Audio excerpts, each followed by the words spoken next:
Welcome to Women Made New. I'm your host, Crystalina Evert. Thank you for joining me.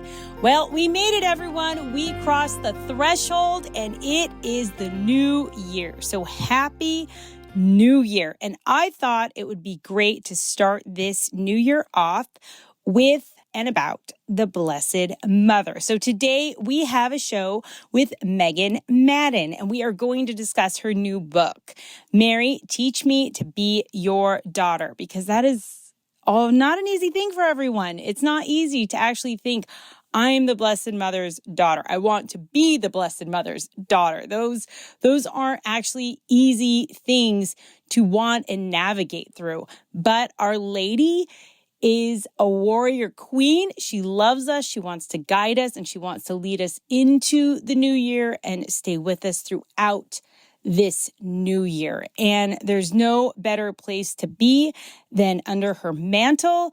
And let's be honest, everyone, the devil is afraid of the Blessed Mother. So without further ado, let's get right into it with Megan Madden.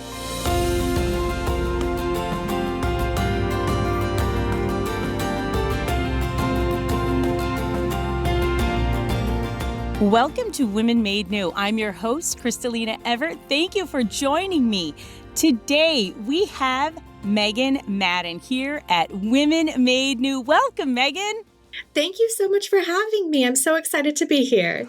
So I wanted to talk to you. I was so excited because you have a new book out called Mary, Teach Me to Be Your Daughter, Finding Yourself in the Blessed Mother. Now, I know a lot of women out there, and I even struggle with this myself, have a hard time even relating to the Blessed Mother or going to her or seeing her as our mother. It's kind of a lot to take in, right? And what made you write this book? And tell us what it's all about. Yes, well, I've experienced that too. And right in the very first chapter, I actually tell this story of early in my motherhood. I was sitting with a group of women and we were talking about the Blessed Mother and thinking about her motherhood to the Christ child and how different that looked from our reality and the different just struggles we had in motherhood, you know, having children that are not perfect and not the Son of God.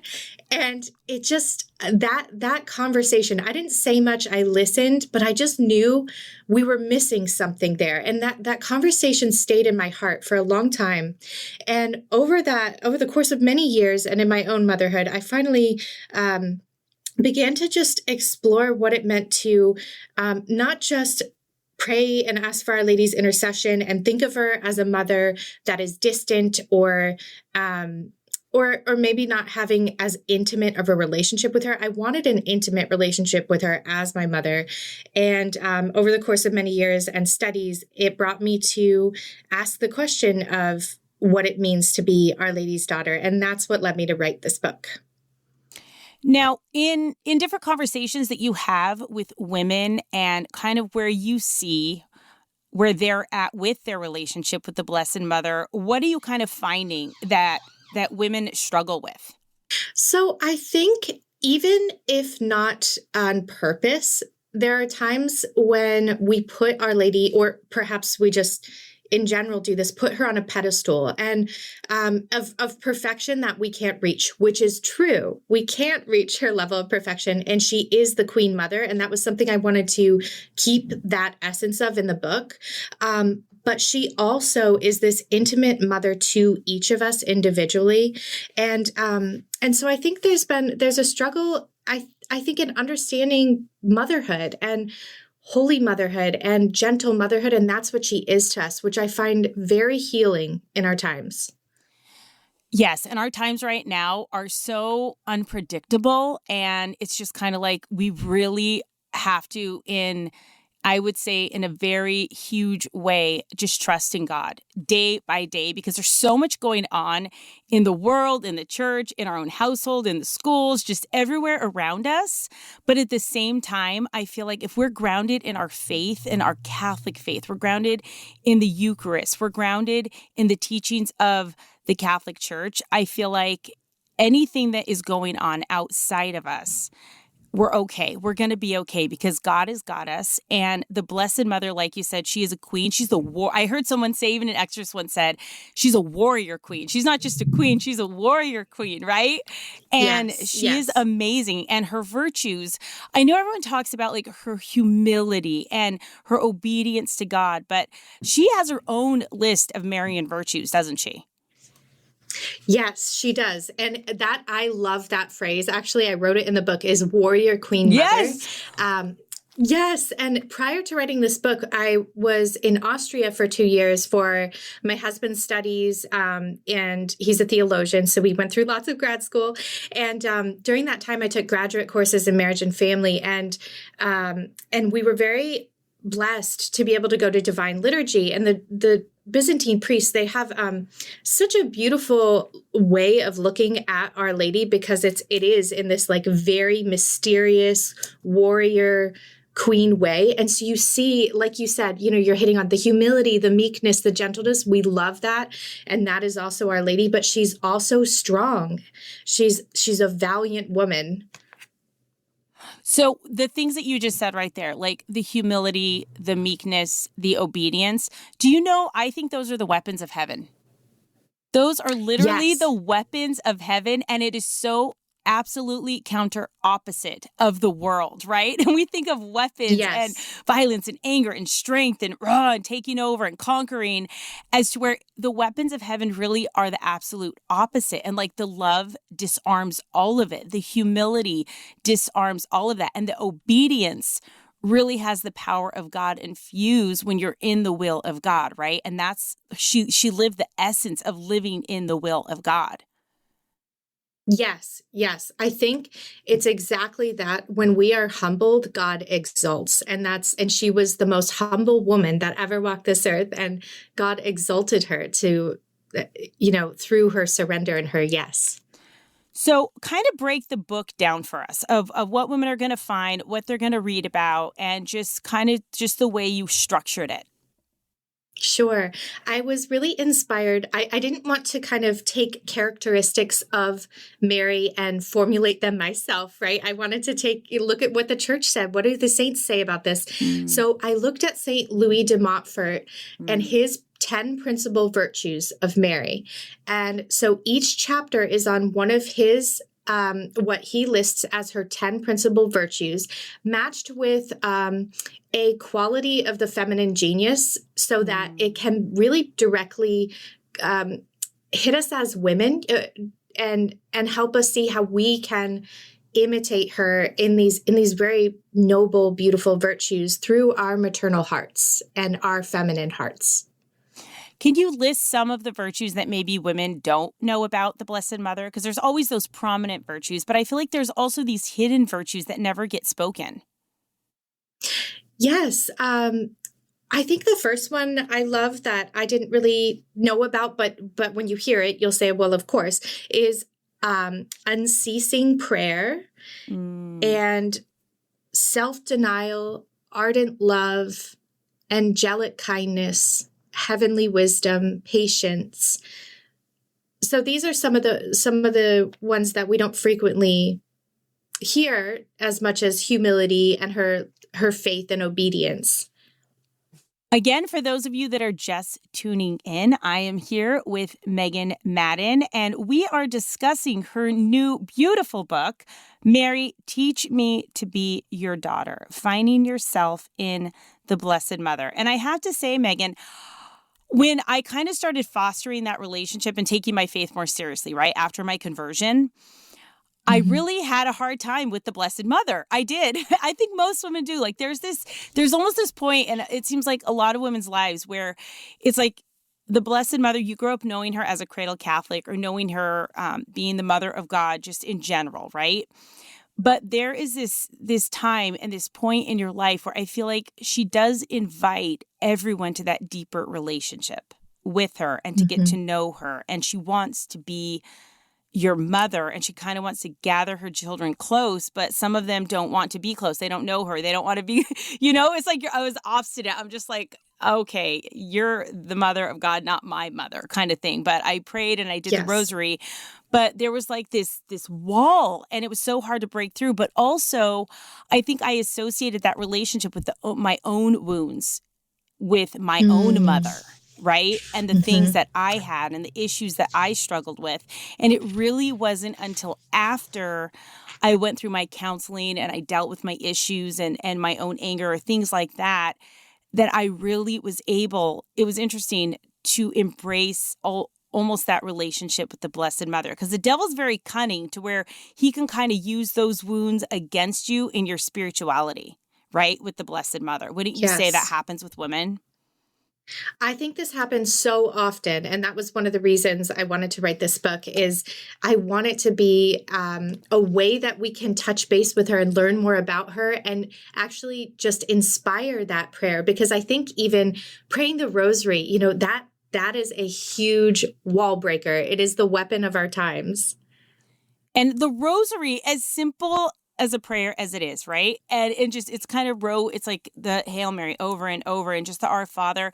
It's hard. It's hard to commit. It's hard to like stick with it sometimes and not let your mind wander or get distracted, or the kids are all over the place and you're trying to just pray a rosary with them. And it's hard, but honestly, that 15 minutes is something hard to commit to. And do you have tips for women to maybe how they can slowly just step into a relationship with the Blessed Mother? Yes, I actually talked about that, especially children interrupting and things like that in chapter 5 on unceasing prayer and the persevering woman, because I put the persevering woman because we do have to persevere in prayer, right? And so my main tips are, it can be overwhelming at first, but start with a decade and then work your way up. And also seeing the children. So if you're a physical mother and you have children around you, especially young children, seeing their interruptions as part of the prayer, because God is allowing it. And so we can serve in that moment, and then, okay, mommy's praying now, and get back to the prayer and keep going. I think those are really powerful moments, actually.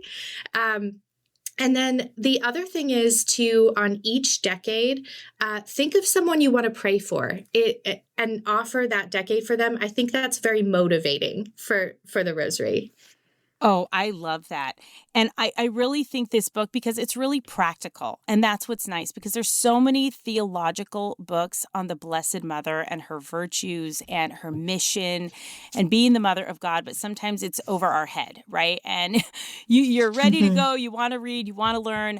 But this is an excellent, just practical book for that everyday Catholic woman that just wants to just get to know the Blessed Mother. But on an ABC level where it's not too much. It's not too much to take in. And this is even a book you can take into adoration, I would say, and take a chapter at a time and just contemplate on it. Because sometimes people don't even know what to do in adoration. They want to go, but then sometimes they feel awkward just sitting there. And this being the year of the Eucharist and the Eucharistic revival, also getting to know his mother in this time, in this special year that we are in, of just embracing and all-encompassing the Eucharist and the Blessed Mother, and just those relationships, I think can be transformative in a woman's life. Absolutely. And that's what Mary does. She draws us closer to her son. That is exactly what she does. And I did write it hoping it would turn out to be a spiritual book, a book you could really pray with and contemplate. There's in each chapter, there's a meditative portion, and then there's practical. So I try to hit the spiritual, give visuals, images of her life from the Gospels, and sort of paint that picture in a very poetic manner, and then hit into what does this look like for us as women? And it's written for all women in all stages of life, not just mothers. And the prayer that sort of goes through the entire book is, Mother, teach me to be your daughter. So tell us a little bit about yourself, Megan. You live in London right now, and I love that. I'm kind of jelly. I love it there. I love it. And what is it like? So tell us about yourself, your family, and just a little bit of your background. Yes, I'm on London time, but I'm in Oxford, actually. Oh, okay. Oxford, England. Yes, but it's close. Yes, It's very. close. Yes. Yeah. So, and actually, this is all tied to the book. My husband's a theologian. We were in Ave Maria, Florida for 5 years. And during that time, I just lived a very quiet motherhood with our 3 children. We had 3 children there. And then we moved over to Austria for 2 years, where I took some graduate courses in marriage and family. And I was looking at the question of what it means to be a woman and the complementary nature of man and woman. And during that time, I lost a couple babies via miscarriage and got pregnant with our 4th baby. And I had to stop taking classes. So I did not finish my master's degree, but I kept on reading. I was so fascinated by this question of what does it mean to be a woman in our modern times, a holy woman? What does it mean to be a virtuous woman? What does this look like right now? And what are the lies we've been told as women? And so that led me to reading, John Paul II and Edith Stein and Alice von Hildebrand, these great philosophers on women. And ultimately, it led me down this path to Our Lady is the ultimate end of femininity. Imitating Mary is what we are meant to do as women. She is the perfect example for us. So at that point, I moved to Krakow, Poland for a year. Wow. It was a lot. Yeah. We did not expect it. We thought we would go back to the US, but an apostolate there hired us to run a study abroad program for Catholic university students at the JP2 shrine there. So we lived on the shrine in Krakow for 1 year. And I had a lovely spiritual director he's just a wonderful priest. And he said, "You will write a book on Mary. You will write a book." And I thought, there is absolutely no way. You're like, wait, is that a request? Do I want to write a book? Or I mean, wait, wait Right. a minute. You kind of have to step back when you hear a phrase like that, right? Yes. I was shocked.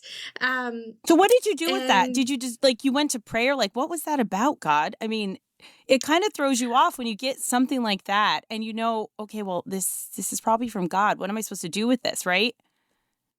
Yes. So I ended up buying this little blue journal and I called it my little blue book. And I was like, okay, well, the book will be for me and I will write on what I learn about Our Lady, because I just want to know, now that I have this sort of big, deep insight. I had this huge insight. Okay. The ultimate end of femininity is imitation of Mary.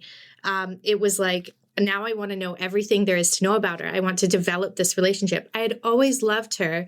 I'm a cradle Catholic. I loved Our Lady from the time I was little, but again, in that pedestal way, not that intimate, you're my mother, I can come to you with everything kind of relationship that developed later on in my life. And so I took that book and I just thought I would write down my own reflections essentially and just have them. And I wrote nothing in the book. I wrote nothing. And I just couldn't write. It wasn't happening. Wow. Okay. So was that kind of that moment where it's like you almost long for that relationship with the Blessed Mother because you wanted to get to know her. So you're studying about her, you're reading about her, and it was almost like this interior invitation of learn more about me kind of thing, right? Yes, that's exactly it. It was definitely a prompting. And after that, COVID hit and we ended up having to go back to the US we went for 18 months.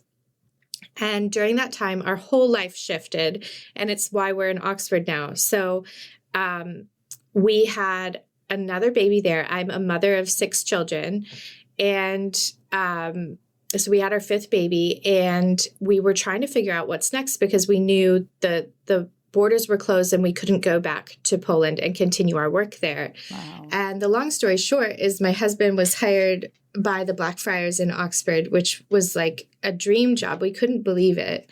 And also during that time, when we didn't know what we were doing, I had this moment in prayer. I was praying to Our Lady and I was saying, please, Mother, what's next? Like, please help us. And I said, Mother, teach me to be your daughter.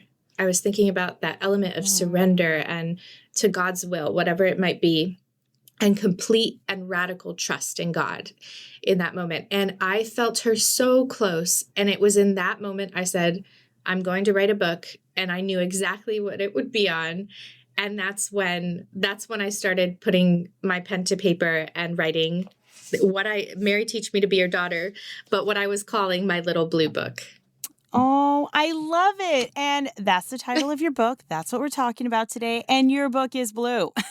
I love that. It is. It's a little blue book. It is a little blue book. So it really it's like the fruit of your relationship with the Blessed Mother. I feel like things like this are literally like you almost pick it from the tree of like the suffering and the invitation of those relationships. And when you go deeper with God, it's almost like he gives you this, I don't know, just like this thing come to life. Like almost you pick it from the fruit of the tree of that bountiful relationship that you develop with God and with the Blessed Mother and with Jesus. And there are these graces in our lives that manifest and become this reality almost, right? And here it is. I'm holding your Mary, Teach Me to Be Your Daughter blue book.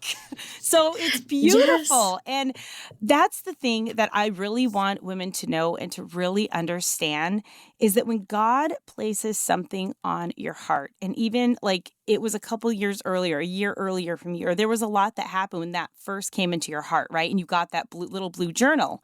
But then it's like time passed, but there was something on your heart. And slowly you fostered that relationship with the Blessed Mother. Slowly God was working in your life and you didn't fully understand what was happening. But then slowly the pieces kind of came together. And now look at it. Here we are talking on my radio show about your little blue book. It's beautiful. And if we just listen and we trust in God and listen to those promptings and those heavenly invitations to go deeper in those relationships that we're being called to, God can do great things with us. But it is out of obedience, it is out of humility, and it is out of trust, right? Yes, that's exactly it. I never would have imagined what God could do with this. And I never would have imagined being here in those beginning stages. So it's really beautiful how God works in our lives in every single detail.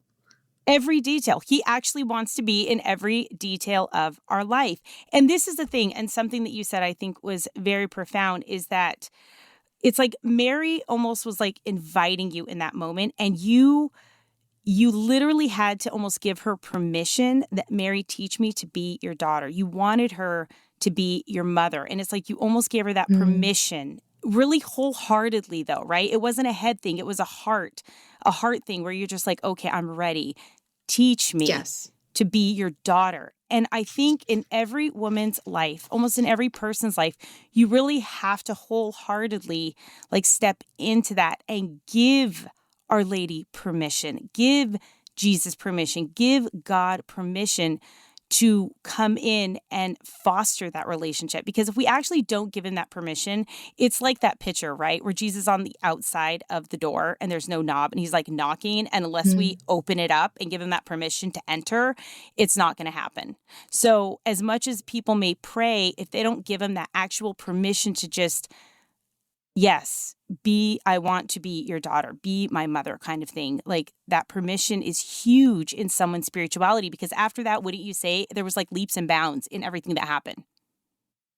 Yes. I mean, it's a journey then. It's embarking on a journey after the initial yes that we give in imitation of Mary. And I think that's exactly right. God will never force us to do something, right? It is always this invitation to draw near to him in trust. And when we do, it's profound what he does in our lives and what he does in our suffering too, and our hardships, and how he can just beautify anything in his love and in his time.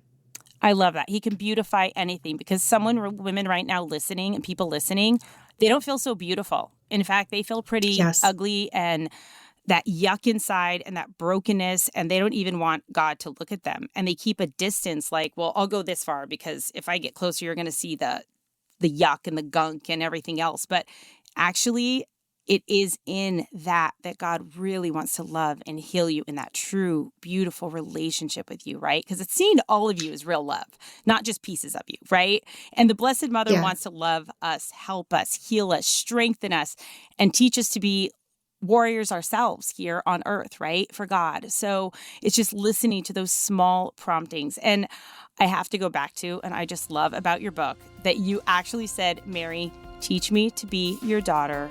And you had your little blue book, and here I am holding it, everyone, and you can too, and take it into adoration because it's amazing. I absolutely love it. So we are going to take a quick break with our friends over at EWTN, and we will be back with more from Megan Madden. So stay tuned.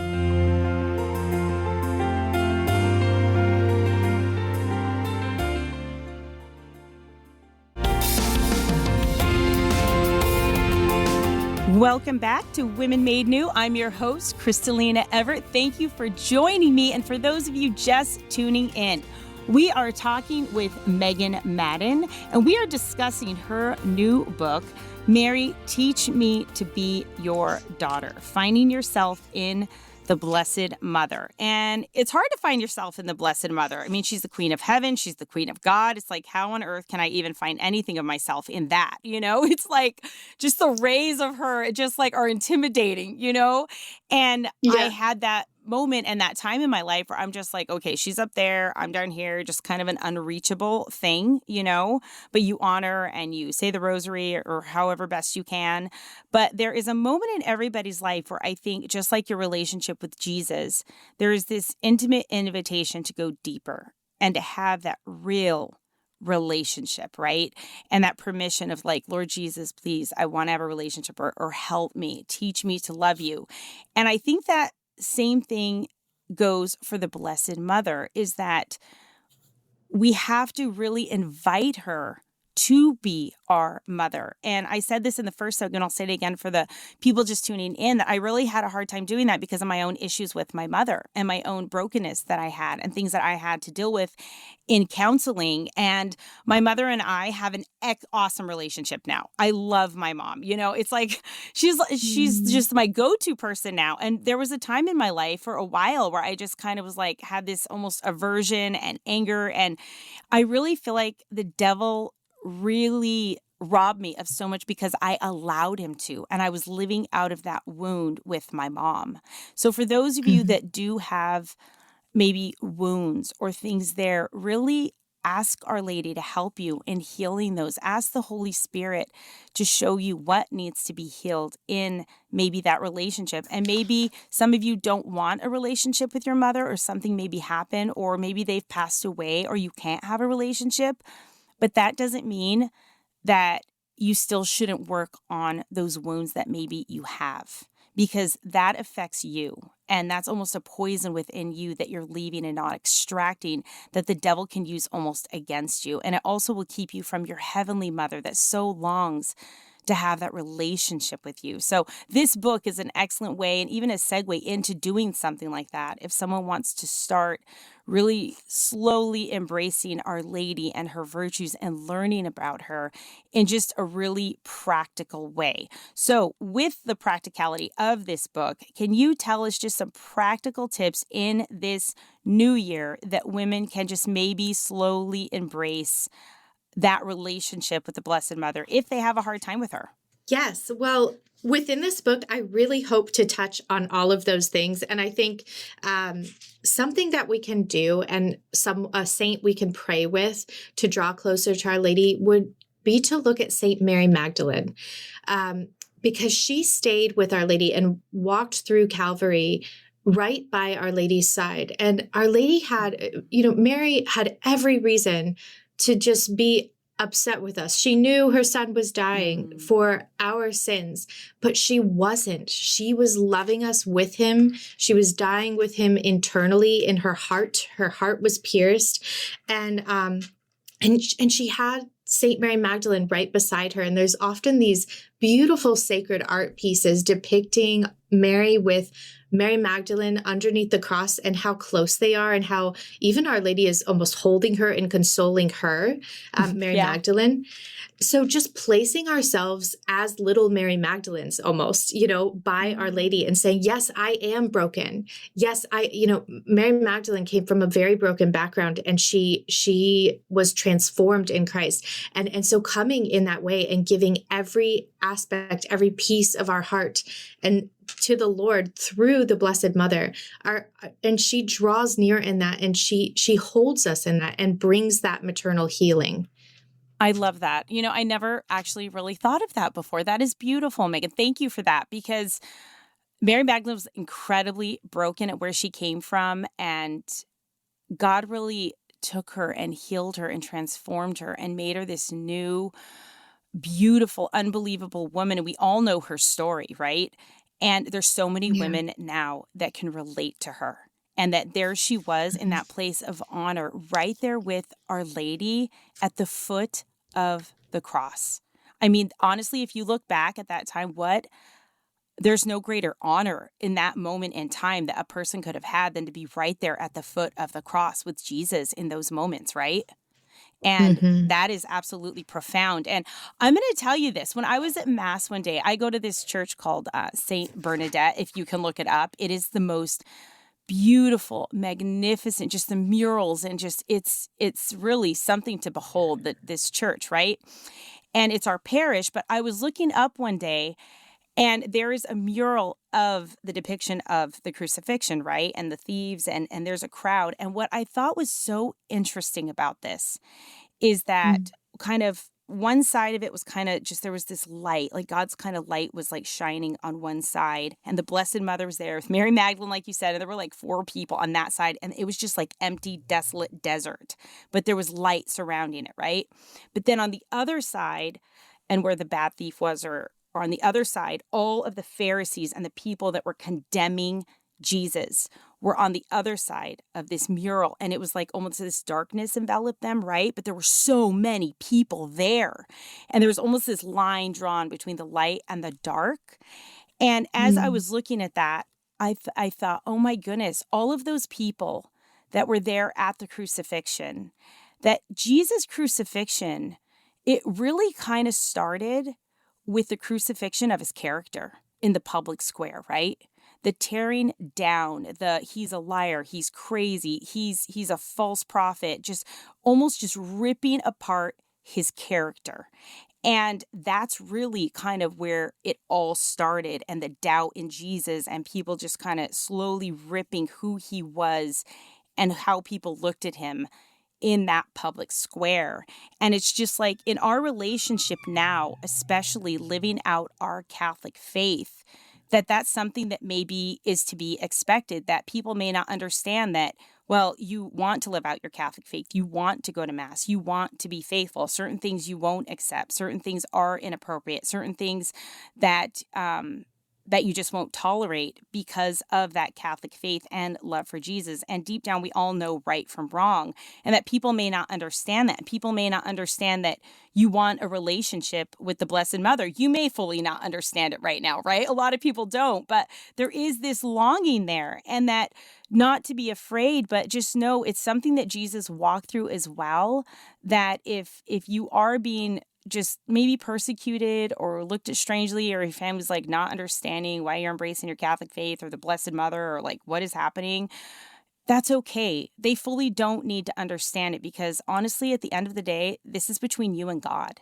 This is between you and the Blessed Mother. This is between you and Jesus, and fostering that most intimate relationship with him. And you're not being graded on this.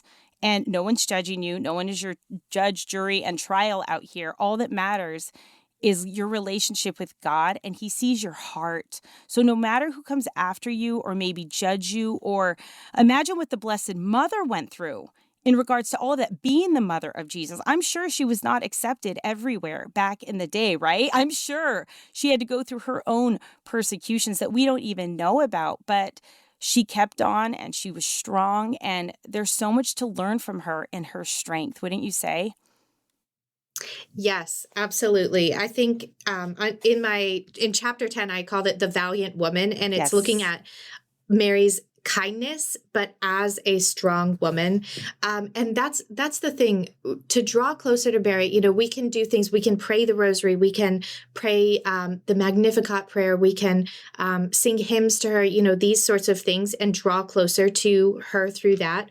And we also, though, can draw closer to her in our daily moments, and with our personalities as women too. So, her daughter, to be her daughter isn't to be perfectly like one thing that we might have in our head of this perfect woman, right? It's actually to be us fully alive in Christ and meeting her in it with our personality. So if we have a really, strong personality, I often think this because I grew up very fiery and a passionate personality, and I think it made me think that I wasn't, soft enough, I guess, or to be so close to Our Lady, or maybe I wasn't like her enough. And as I drew closer to her, I got to see this other side of her warrior. We talked about this a little bit in the beginning, her warrior queen mother spirit that she brings in her life. Did you ever feel too much? That you had to almost Yes. dim your own light because you knew it made other people uncomfortable and it was just too much for them. Absolutely. Yes. Okay, ladies out there, I want you to hear that because a lot of you are doing that. And I was guilty of that too, where it was just like, oh my gosh, I'm just too much. And I need to just tone it down and wilt like a little flower because people couldn't handle it. But it had nothing to do with you. It had everything to do with them. And we take on people's issues or insecurities with us and we make them our own. And we make ourselves insecure because there's something in you that is just, it's overwhelming, or just God gave you a gift and a passion and a light within you. And now is the time for that to shine.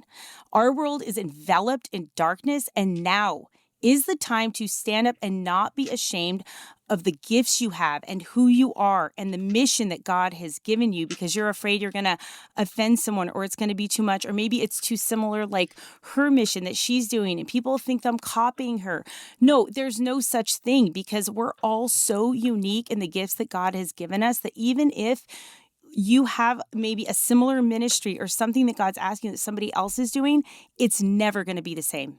Your experiences are unique. Your gifts are unique. Your relationship with God is unique, and He is going to bring that uniqueness out in its own beautiful way. But you cannot let fear control you, and the opinions of others has got to go because to truly embrace a relationship with Jesus, you cannot care what the world thinks. I'm sorry. At the end of the day, that's where you kind of have to decide because can you imagine Jesus caring what everybody thought? And I even asked my daughter this the other day. Okay, tell me what you think of this, Megan. I said, do you think any of the saints cared what people thought of them? Name one so saint. Good. Name one saint. And I said, even the doctors of the church, I want to know what saint cared what other people thought. And I'm sorry, their love for God and relationship trumped all of that. And it didn't matter because most saints were called crazy. A lot of them were put down. A lot of them were the outcasts. A lot of them were misunderstood. And so, okay, hey, I'll be crazy any day. Let's go. We're in good company. Let's go. But at the end of the day, if you really think about it, it's not an easy walk, but God will give you the grace, the courage, and there is strength, I feel, in so many people right now that they haven't even tapped into because they're being controlled by fear. And in this year of the Eucharist, the Eucharistic revival, and Jesus calling all of His people to Himself, go find that strength. Give God permission to reveal your gifts, your talents, your mission, ladies, because we need you. It's all hands on deck. And right now, women need to be helping women. We need to be lifting each other up, loving each other, helping each other, encouraging each other. Because the time of the petty cattiness nonsense, there's no place for that right now. It is time to come together and put everything aside and just do everything God is telling you and to be obedient and to love and to help people and encourage and not be afraid to do what God is asking you. Wouldn't you say, Megan? Yes, actually, Crystalina, I love what you said about, do what he is telling you, because that is exactly what Mary does for us. And when we ask her, I'm all about, I was actually talking to my friend the other day about bold prayers. Like, let's say bold prayers. Let's be Yes. specific and ask specific things. And so something, when you said that, I was thinking, when we go to Mary and ask for help, like we can ask her, what are my gifts? Like maybe we don't know. Maybe we haven't tapped into that yet. Maybe we aren't sure what our path is or our vocation. But when we go to her as our mother, we can say, what is God's will? Help me to follow the right path. Help me to do what Jesus is asking me to do. And she will always answer that prayer. She will always guide us. That is who she is. I feel like the Blessed Mother's battle cry and her mantra is like, do whatever he tells you. Right? Yes. That's it. It is. That's what it is. It's just like, well, do whatever Jesus tells you. And I will help you do that. I will help you live that. We can do it together, but just do whatever he tells you. And I feel like that's it.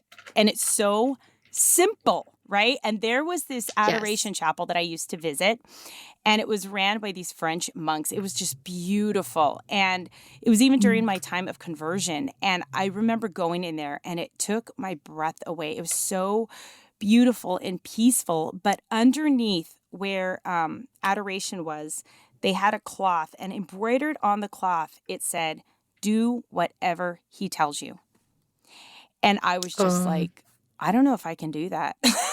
I'm just like, I don't know about that. I remember looking at that when I was in that state of my spirituality and what such a baby I was, and just remember looking at that, almost shaking my head like, I don't think so. I don't think I can do that. Like there was so much fear involved, and just like, what is he going to ask me? What am I going to lose? What am I going to just have to become? And this prude, and just all these negative things like overwhelm me just with that phrase, because when Jesus asks you to do something, sometimes it hurts, right? And it's not always easy, but you'll always have the grace. And the Blessed Mother always would be there, hands down, because you're a mother, Megan. I'm a mother. And we know if our kids needed anything at a drop of a hat, boom, I'm there. And I always told my kids, if you're ever in a situation, and I don't care where you're at, I don't care how old you are, I don't care what's going on, if you called me and said, Mom, I'm here, this is what's going on, I need you to pick me up right now and come and get me. I don't care if it's in Timbuktu. I don't care if it's in the middle of the desert. I don't care where it is. I told them, if you call in the middle of the night, I would literally drop everything and I would go get you. And I feel like that same love, which is like magnified, that we can't even comprehend, that is what the Blessed Mother wants to do in your life. That's what Jesus wants to do in your life. It doesn't matter how far you've gone. It doesn't matter the sins, the addictions, just whatever is happening. God will say, I will come get you. Just call me, ask me, pray to me. I'm here to help you. And I don't think people fully understand that right now. Yeah, I think that's exactly right. And Mary, again, she sets this example for us and inspires us in this, especially in her obedience, because she was the first one who did whatever he told her to do, and imperfectly as well. And so she's there to inspire us and guide us and take our hands along that path of really healing through our whole entire life. And one thing that I've lately just been thinking about with the Blessed Mother is she probably didn't fully understand what was happening when it was happening, right? Obviously, she didn't fully understand everything that was going on. And she just kind of had to trust. And there's a lot of times in a person's life when God is really kind of pruning them and doing things and transforming and changing and shifting and maybe taking people out of their lives or getting you away from a job or maybe asking you to really contemplate having a religious vocation of some sort. And you fully don't understand. And there's almost just like this hesitation of, oh, I'm so not in control right now. But I know I just need to keep on that path, right? Because God is doing something. And you don't fully know what that something is, right, Megan? You've had those times in your life, you fully don't understand what the something is, but you're on the right path and this is God's will and he is doing something and it will all make sense in the end. But right now, you just need to keep that walk of faith. And the Blessed Mother wow, did she have to have a walk of faith, talk about. But can you kind of just emphasize on that a little bit and how women can just walk in that faith really unafraid because God will catch them just like he caught the Blessed Mother. He was with her always and got her through everything and really some serious times. Yes, I mean, she went through so much darkness. And actually, I have this reflection in the book about how they had to flee into Egypt and how dark it was. And they had to flee in the middle of the night. And she wasn't sure, what's going to happen to the Christ child. And she's holding him, trying to protect him. And it's not safe on those roads at night. And they're going to a place as refugees where a home isn't prepared for them. They have to sort of make new. And how that took radical trust in really Saint Joseph, who had the dream and said, we have to go, we have to go right now. And how Mary just followed in really a blind obedience in that moment, because how could she have known what would happen in the future or how long they would be there, all of those uncertainties. And we've all had those moments in our lives. And actually, when I was right before I wrote this book, when I was back in Florida for 18 months and we were trying to figure out what was next after having to leave Poland during the pandemic. And we just had no idea what was next, but we knew we were exactly where God wanted us. And we had to be patient. And I think that's what it comes down to, is patience and trust in God. And those are just things we have to pray for. We have to enter into. We have to keep at the forefronts of our minds. Like, okay, one more day, trust God. He is with us. We are not alone. We are never alone. And not to think too much about the future and not to think too much about the past, right? It's just stay in the present moment. And something that really kind of helped my relationship with the Blessed Mother and that I realized is the devil is afraid of her. He's actually afraid of her. He's not afraid of much, all right? Let's be honest. He's not. But he is afraid of the Blessed Mother. And I always think of that when it's like, oh, I have to say my rosary, I still haven't said it. Or, it's like I need to pray. And I think, well, the devil's afraid of her. And I always have that imagery of her just crushing his head. And there was one church I went into, and the actual top of the head of the snake was ripped off under her foot. And it was just the bottom of the mouth of the snake with the fangs. And I was like, oh my gosh, that's amazing, because we don't realize, like, she crushed him. This is not just like, oh, her foot was just like placed and tapped on his head or his neck. No, she actually crushes the head of Satan. And that is what we're looking at. And a lot of pictures don't depict that. I mean, her foot is on top of him. But if you think about it, if there is a snake coming at you, you are like stomping and crushing and like you're going to kill that thing.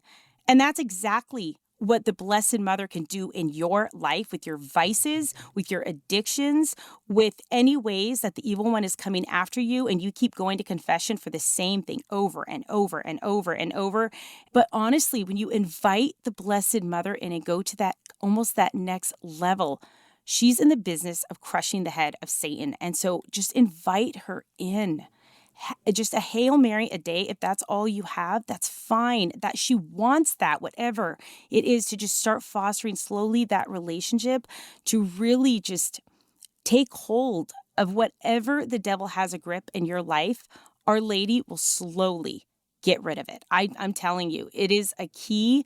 It is a weapon of heaven that she wants to give us, is in her rosary, and also bringing that relationship in your homes with her. And as a mother, as a woman of God, bring her into your femininity. Because I'll say it was hard for me with that whole feminine aspect too. I get it, Megan, because I was a tomboy for a really long time, and I was very hard. I had a very hardened heart, and it was hard for me to be that really loving, feminine, just kind of essence thing I never really understood. And I'm still growing in that. I'm still learning that. And some women relate out there. So no, you're not alone in that. But the devil is absolutely terrified of the Blessed Mother. So if you're really struggling in your life, this would be an excellent book to take into adoration, just maybe a chapter a night or just a virtue a week to practice. But this is something incredibly powerful that you can foster in your life to help you with all your difficulties, maybe that you're having a hard time overcoming. Yes, I really hope that this book is helpful in that way. And that's why I tried to have a meditative aspect that you can pray with, but also met with practical, meeting us where we are in our womanhood and finding different ways to practice these virtues in imitation of Mary, and also just as women being inspired by her, looking at her like a mother that we want to be like. I think that's huge here is seeing her motherhood and saying, you are perfect and you are this incredible woman who never sinned, but you also are a creature like me and you're my mom because Jesus said so. And I can find that, daughtership and actually find in being a daughter that we're taken care of by her. And that is huge. Now, the devil really wants to beat us up in our motherhood and our femininity and women helping women. What advice would you have, or how do you live out that mom strong in your own life? I think it all comes to practicing self-sacrificial love within the home and finding the joy in motherhood, finding the beauty in those everyday small little moments. I ended the book with signing off as a little mother and the idea was in this, desire to imitate Our Lady, but still being little and sinful and weak in all these areas. And so as moms, realizing that it's really in the duty of each moment when we are serving our families and serving our children and finding the joy in it, that we end up bringing and creating in the home this beautiful space where God resides and that he's in each of those children and in our husbands, and we can find him there. It doesn't have to be in the big crowds doing big things. It's really in those little small moments. I love that. Thank you for that. And if people want to find out more information about you, purchase your book, and follow you, where can they do that? Thank you. I have a website called amotherslace.com, an Instagram account where I'm very active called A Mother's Lace. And Mary Teach Me to Be Your Daughter is with Ascension Press and also on Amazon. Excellent. Oh, thank you, Megan, so much. It's really been a pleasure. And thank you just for your vulnerability and also for being obedient and saying yes, because now the fruit of that can reach many women and foster this relationship with the Blessed Mother. So everybody's yes out there. If you can hear me, ladies, it is so important. And some of you may be teeter-tottering on something God is asking of you. Just let it go. Just be obedient, be humble, and God will bless you. So thank you, Megan, for all that you do. And know you'll be in our prayers. And if you could please keep us in your prayers. Absolutely. Thank you so much, Crystalina. It was such a pleasure to speak with you.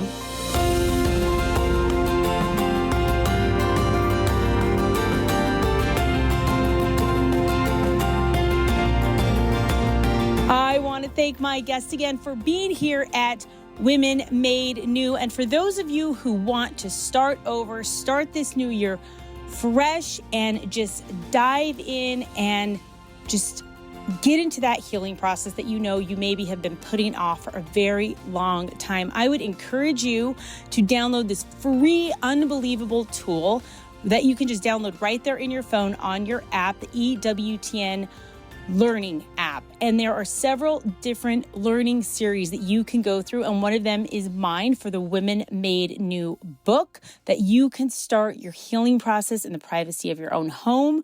Go to adoration, answer these questions, spend time with Jesus, and really just focus and see what direction God is taking you. And don't be afraid, because God is with us. He's leading us. He's guiding us. And you can just go in the App Store. EWTN Learning app is right there in the comfort of your own home and on your phone. I hope you all have a wonderful and blessed weekend, and I will see you soon. God bless.